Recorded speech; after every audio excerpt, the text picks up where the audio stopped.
हरे Krishna, Radhe Radhe friends. आप सभी का हमारे YouTube चैनल पर बहुत बहुत स्वागत है। तो आज आप इस चैनल के माध्यम से सुनेंगे रविवार व्रत की कथा। तो चलिए कथा शुरू करते हैं। रविवार व्रत कथा। सभी मनोकामनाओं को पूर्ण करने वाला और जीवन में सुख समृद्धि धन संपत्ति और शत्रुओं से सुरक्षा हेतु सर्वश्रेष्ठ व्रत रविवार की कथा इस प्रकार से है। प्राचीन काल में एक बुढ़िया रहती थी। वह नियमित रूप से रविवार का व्रत करती थी। रविवार के दिन सूर्योदय से पहले उठकर बुढ़िया स्नान आदि से निवृत्त होकर आंगन को गोबर से लीपकर स्वच्छ करती। उसके बाद सूर्य भगवान की पूजा करते हुए रविवार व्रत की कथा सुनकर सूर्य भगवान को भोग लगाकर दिन में एक समय भोजन करती। सूर्य भगवान की अनुकंपा से बुढ़िया को किसी प्रकार की चिंता व कष्ट नहीं था। धीरे धीरे उसका घर धन धान्य से भर रहा था। उस बुढ़िया को सुखी होते देख उसकी पड़ोसन उससे बुरी तरह जलने लगी। बुढ़िया ने कोई गाय नहीं पाल रखी थी, अतः वह अपने पड़ोसन के आंगन में बंधी गाय का गोबर लाती थी। पड़ोसन ने कुछ सोचकर अपनी गाय को घर के भीतर बांध दिया। रविवार को गोबर न मिलने से बुढ़िया अपना आंगन नहीं लीप सकी। आंगन न लीप पाने के कारण उस बुढ़िया से सूर्य भगवान को भोग नहीं लगाया और उस दिन स्वयं भी भोजन नहीं किया। सूर्यास्त होने पर बुढ़िया भूखी प्यासी सो गई। रात्रि में सूर्य भगवान ने उसे स्वप्न में दर्शन दिए और व्रत न करने तथा उन्हें भोग न लगाने का कारण पूछा।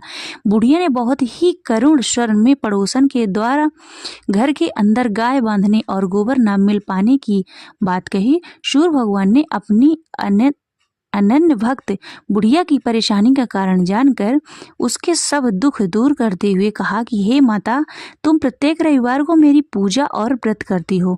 मैं तुमसे अति प्रसन्न हूँ और तुम्हें ऐसी गाय प्रदान करता हूँ जो तुम्हारे आंगन को धन धान्य से भर देगी।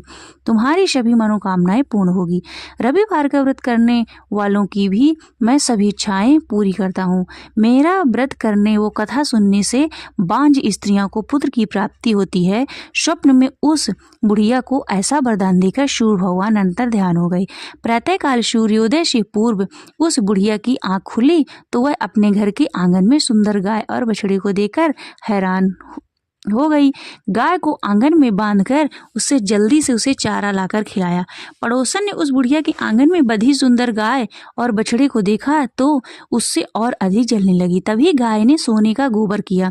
गोबर को देखते ही पड़ोसन की आंखें फट गई। पड़ोसन ने उस बुढ़िया को आसपास न पाकर तुरंत उस गोबर को उठाया और अपने घर ले आई तथा अपनी गाय का गोबर वहां रखाई। सोने के गोबर से पड़ोसन कुछ ही दिनों में धनवान हो गई। गाय प्रतिदिन सूर्योदय से पूर्व सोने का गोबर किया करती थी और बुढ़िया के उठने से पहले पड़ोसन उस गोबर को उठाकर ले जाती थी। बहुत दिन तक बुढ़िया को सोने के गोबर के बारे में कुछ पता ही नहीं चला। बुढ़िया पहले की तरह हर रविवार को भगवान सूर्यदेव का व्रत करती रही और कथा सुनती रही। लेकिन सूर्य भगवान को जब पड़ोसन की चालाकी का पता चला तो उन्होंने तेज आंधी चलाई और आंधी का प्रकोप देखकर बुढ़िया ने अपनी गाय को घर के भीतर बांध दिया। सुबह उठकर बुढ़िया ने सोने का गोबर देखा। उसे बड़ा आश्चर्य हुआ। उस दिन के बाद बुढ़िया गाय को घर के भीतर बांधने लगी। सोने के गोबर से बुढ़िया कुछ ही दिनों में बड़ी धनवान हो गई। उस बुढ़िया के धनी होने से पड़ोसन बुरी तरह जल भुनकर राख हो गई और उसने अपने पति को समझा बुझाकर उस नगर के राजा के पास भेज दिया। राजा को जब बुढ़िया के पास सोने के गोबर देने वाली गाय के बारे में पता चला तो उसने अपने सैनिक भेजकर बुढ़िया की गाय लाने का आदेश दिया। सैनिक उस बुढ़िया के घर पहुंचे और उस समय बुढ़िया सूर्य भगवान को भोग लगाकर स्वयं भोजन ग्रहण करने वाली थी। राजा के सैनिकों ने गाय और बछड़े को खोला और अपने महल की ओर ले चले। बुढ़िया ने सैनिकों से गाय और उसके बछड़े को ना ले जाने की प्रार्थना की। बहुत रोई चिल्लाई लेकिन राजा के सैनिक नहीं माने। गाय और बछड़े लेकर चले जाने से बुढ़िया को बहुत दुख हुआ और उस दिन उसने कुछ भी नहीं खाया और सारी रात सूर्य भगवान से गाय और बछड़े को लौटाने के लिए प्रार्थना करती रही। सुंदर गाय को देखकर राजा बहुत खुश हुआ।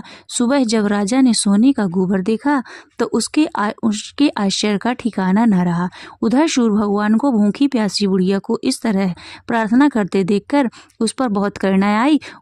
करुणा आई और उसी रात को सूर्य भगवान ने राजा को स्वप्न में कहा कि राजन, बुढ़िया की गाय और बछड़ा तुरंत लौटा दो, नहीं तो तुम पर विपत्तियों का पहाड़ टूट पड़ेगा, तुम्हारा महल नष्ट हो जाएगा। सूर्य भगवान के स्वप्न से बुरी तरह भयभीत राजा ने प्रातः उठते ही गाय और बछड़ा बुढ़िया को लौटा दिया। राजा ने बहुत सा धन देकर बुढ़िया से अपनी गलती के लिए क्षमा मांगी। राजा ने पड़ोसन और उसके पति को उसकी उस दुष्टता के लिए दंड दिया। फिर राजा ने पूरे राज्य में घोषणा कराई कि सभी स्त्री पुरुष रविवार का व्रत किया करें, और रविवार का व्रत करने से सभी लोगों के घर में धन धान्य से भर गए। चारों ओर खुशहाली छा गई, सभी लोगों के शारीरिक कष्ट दूर हो गए। राज्य में सभी स्त्री पुरुष सुखी जीवन यापन करने लगे। बोलिए सूर्य भगवान की जय।